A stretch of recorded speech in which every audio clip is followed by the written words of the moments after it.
Hi, you're watching Geeks Assemble.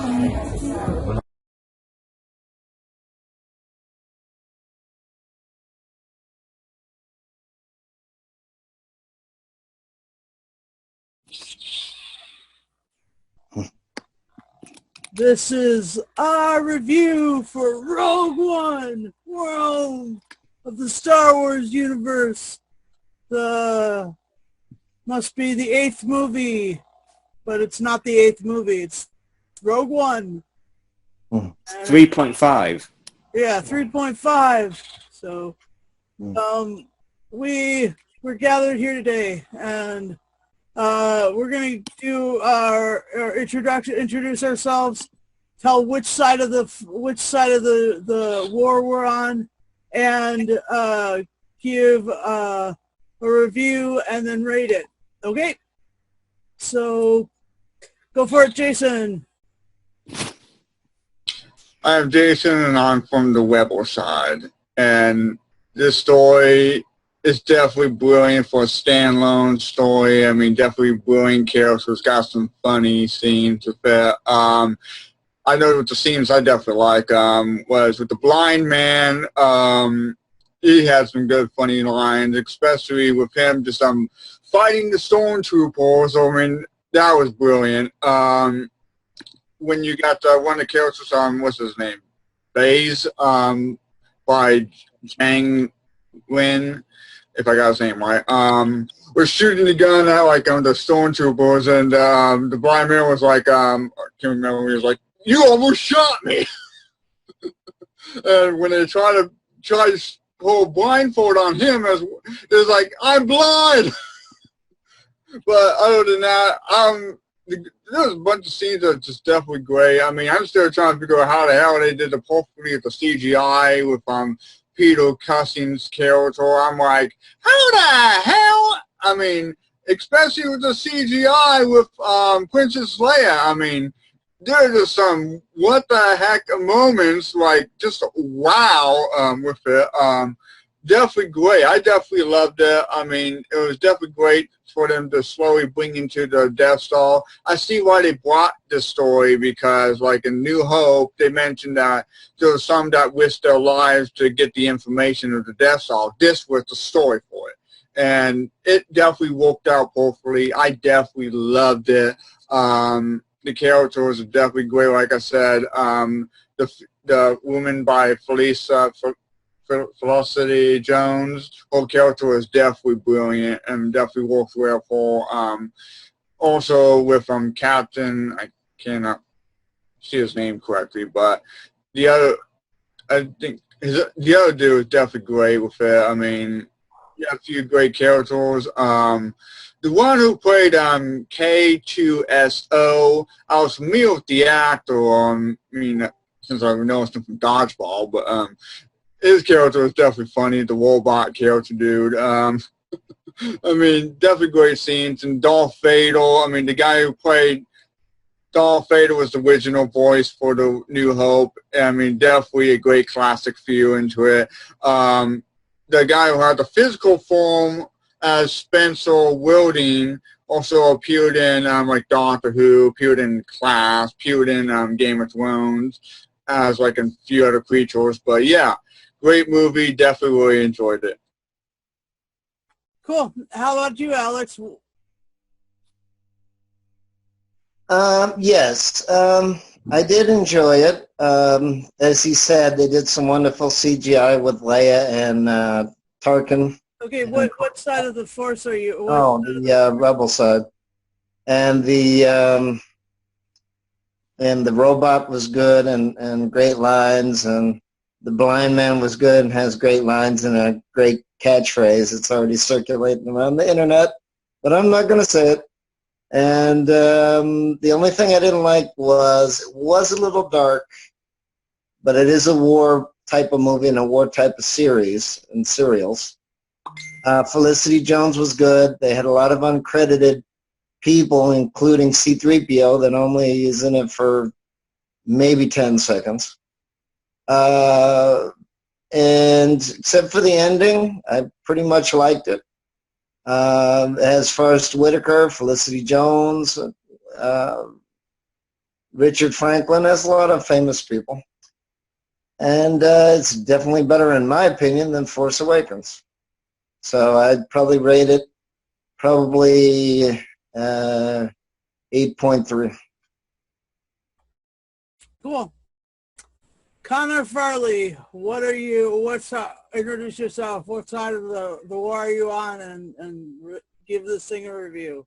I am with the Empire because I just have to be. It just feels right. It feels right in my soul. This film is my favourite Star Wars film. It's Empire Strikes Back quality. It's as good, if not better. And I had the pleasure of seeing this at midnight when it came out in the UK. And it was just an utterly mesmerising experience, just seeing all the fans getting excited about it. And it was a great story as well. As Jason mentioned, it's the story of the opening crawl of A New Hope. And the way that it's portrayed is unlike any other Star Wars film. It's gritty, it's dark, it's a war film. And I think the characters, for a one-film thing, you know this isn't going to be a trilogy, so you don't expect the greatest of character development, is really well done. They're well fleshed out. Jin's the one with the most backstory, because her backstory is pretty much played out in the entire first scenes of the film. And you've got Cassian and the robot, K2SO and all those. Great set of rebels. The best character for me, though, is, aside from Darth Vader, is Ben Mendelsohn as Krennic. He's my absolute favourite. I think overall I've got to give this film a 9 out of 10. 9 out of 10. Well, let's see. I'm Susan. I'm with the Rebels. I've always been with the Rebels since I was a little girl. I really love Rogue One. I love the fact that it's full of mystery. It's got a grand heist. I mean, like an Ocean's 11 caliber of heist. I mean, the theft of these plans requires the involvement of so many people and so many talents, and it's just fun. It's fun that it's like it's fun that it fits perfectly into the universe. I mean, the Mon Mothma is perfect in age, perfect in demeanor. Her character, you can see how she starts out, in Revenge of the Sith as a really sort of passive, non-involved character, and moves all the way through till Return of the Jedi, where she's actually, the lever force of the whole thing. I'm really pleased with the CGI work that they did. They did Peter Cushing and Leia, and then they did some other sort of bit people sprinkled throughout, like the X-Wing fighters. That was cool. That was so cool. Oh my gosh. And like the fleet was the intense fleet that you knew that the Rebels had, but when the first movies were made, you only saw it at the very end of Return of the Jedi. Other than that, you never really saw the fleet, the Rebels fleet, which was big and burly, and it had all been stolen from every part of the galaxy, and then the Empire really showed their stuff, and it was so cool watching that laser being fitted into the Death Star. That was really cool. was good to know where the laser came from, that it came from the same kyber crystals that were the crystals inside of a lightsaber. I mean, that kind of thing was really cool. That detail was awesome, and I really liked the fact that C-3PO and R2 were there in the hangar waiting around for the situation to change, because they're the ones who brought the plans to Luke, to Leia, to back to Yavin 4 again. I mean, it was a big whole, like, you know, circle for those guys. And so, I mean, all the pieces were in place, and all the little boxes were ticked. And I'm thrilled that I got to see it in the theater. I saw it in 3D. It was really awesome. And I'm a longtime Star Wars fan, and this one fits at the very top of the heap. I'd give it an 11 out of 10 because it was such a grand heist. It was so much Ocean's 11 meets Star Wars. I mean, like, that kind of thing happened. I love the blind man, like you fellows have said. I loved his best friend. I loved Jin and Cassia. I mean, like, those were, like, you know, the George Clooney and Brad Pitt of the thing. I mean, it was that, and then there was the tension, the romantic tension, and the tension of ideologies, and her father and his engineers, of which Captain Yates, you know, from Doctor Who, you knew he'd end up joining the Empire. You knew he would, because he turned against the Brigadier. You knew he'd end up joining the Empire. Anyway, that's the great thing about this thing. And so, anybody else have anything to say? I think one thing about this film is how it made the rebels look just as bad as the Empire. I mean, it's a war situation, so desperate measures have to be taken. And it showed how they have blood on their hands as well as the Empire. The Empire are evil, but, you know, the rebels aren't saints, you know, which is what the original trilogy could be accused of portraying in certain situations. That was the thing that really held the story together, I think, is that the rebels are a lot more compelling because they're not doing everything right. They're not perfect. There's that insecurity that, you know, you almost think, actually, that the rebels could betray the entire group, and it feels a bit like a suicide mission at some points, and it really just is compelling viewing because of that. So yeah, I think that's one of the main points that really works in favour of the story.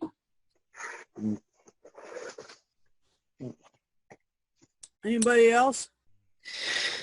Yeah, I mean, you know, if you're in a situation of war, just like other situations we're not going to bring up here, then, you know, you can't always be, you know, it's an ambiguous situation, unfortunately. I mean, they did prove themselves. I mean, the Empire's bad too, and Darth Vader killed a lot of people. And you have some extra villains that you did not see in the original series or even the prequel series. But that's, you know, that's what they're supposed to do. And like I said, it is good. It's a good movie. So yeah, you know, nobody's a saint in terms of a war, and people are going to die and get injured and things like that.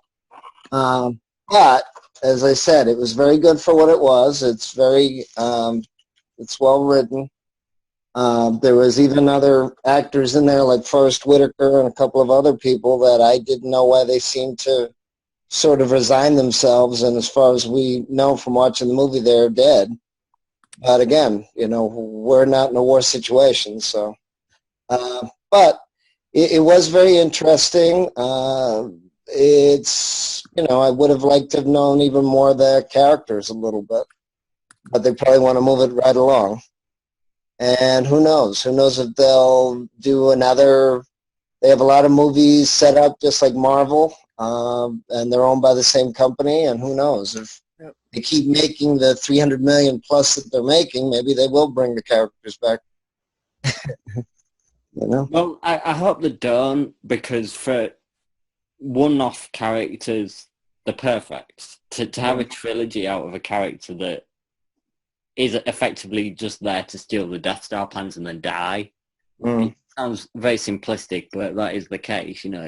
Bringing them back for a trilogy or another film just seems a bit pointless. But because we've got all these anthology films coming up, they could theoretically do it. But well, I mean, again, it's already a series of movies. It's just a question of what characters they choose and what the mission or what the objective is. So they have 8. They have 8 coming out, and we don't know if it's going to be 9. We don't know, but I think they have at least 7 movies planned. Not to mention young Han Solo and things like that. I don't think Han Solo ever saw any of these characters at all. Right. So right, that's pretty much like the only ones that would ever come back in that one, right? Well, like I said, we're not writing it, but yeah, probably not. But as I said, I mean, there was a couple of characters in there that they resigned pretty quickly. They're not on screen for even 10 minutes. Yeah. So some of those people I would have liked to have known. They were given a backstory of a kind, but they weren't even on screen for 10 minutes. Which, like I said, in war, you're not going to know everybody, and there's going to be casualties. So, but I would have liked to have known a little more of the story. But they set it up well, and they have credits, so you know what planets and other small information for the mission.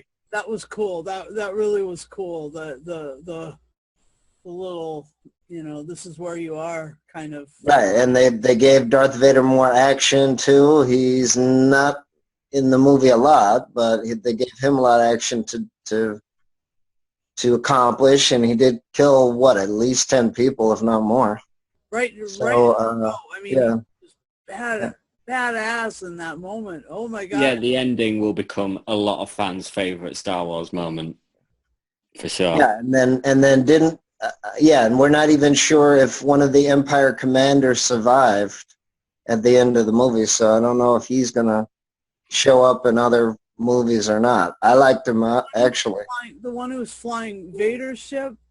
No, the one that confronted the heroine, Felicity Jones, and then... Oh, all those guys on that planet were wasted. Yeah. Well... But, so, but I don't want to give away too much of the plot. Well, but, yeah. Review. I'm putting spoilers in it. That's fine. That's fine. It's your video. Yeah. So like I said, there was some that I actually would have liked more time. But like I said, they made the movie, and it is better than Force Awakens, and even if I didn't know anything about Star Wars, I would still like the movie. I didn't like the ending. I thought they should have had a little bit more positive. But as I said, it's a war, so you're going to have casualties. Yeah, no kidding. Jason, anything else? Well, I did notice they brought back Jimmy Smits on this one since he appeared in episode 2 and 3. Yeah. So I thought that was a bit interesting with it. Also, I noticed they had one of the actors, Paul Casey, who has played various of Monsters of Doctor Who, had played one of the Admiral Wadis. But yeah, that was definitely interesting. Yeah, like I said a lot about the movie itself. Definitely interesting. Definitely loved the ships attacking each other. That was a big-time classic moment right there. I did forget the weight about this. I'm going to give this a good rating, a 15 out of 10, because it definitely deserves it. we definitely needed a story like this. I'm hoping they can do a Han Solo one. If they do a Han Solo one, I don't know how they're going to pull up Han Solo. Either they have to do a CGI effect. That's going to be a lot of CGI for it if they're going to do a Han Solo. Or unless they find an actor that looks exactly. Sorry, Jason. They have an actor already. They have an actor. So yeah, they do. I don't have his name right now. Alden Ehrenreich. Yeah, there it is. Thank you, Connor. Yeah, that's the name right there. So, but I don't know if they're going to concentrate on Jabba. I don't know if they're going to give him a new story and add Jabba in it. I don't know if they're going to bring in the Wookiee again or how he met the Wookiee. I don't know. Chewbacca and Lando will be in it. Yeah. Yeah, there's going to be a young Lando as well. Yeah. If they can pull it off like they sort of did a story like it before, but it was in a game in a way. It was what was it? It was Star Wars Battleground, no, Star Wars Sega. It was some kind of game that was like Age of Empires in a way, but it was giving a background story for Han Solo and Chewbacca. I played it a while back, but it's hard to remember much of it. Mm-hmm. Well, yeah, I mean, as we all know here, there's plenty of comics and computer games and books if you want to read them. I think I've read about maybe 10 overall since the series began in 1977. Yep, I've read a lot. Yeah, so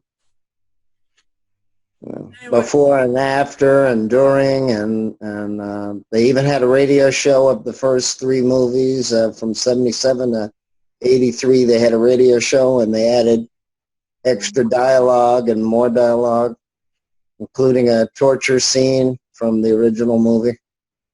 Wow. So they added, well, I should say the original movie setting, and then the radio show elaborated on the scene. So yeah, so I mean, it's out there if you want to see it, or hear it. Interest. Well, thanks guys for coming. Let's I'll just end with this. May the force be with you, and we'll win over you, Connor. We'll win over the Empire. And the force is with me, and you.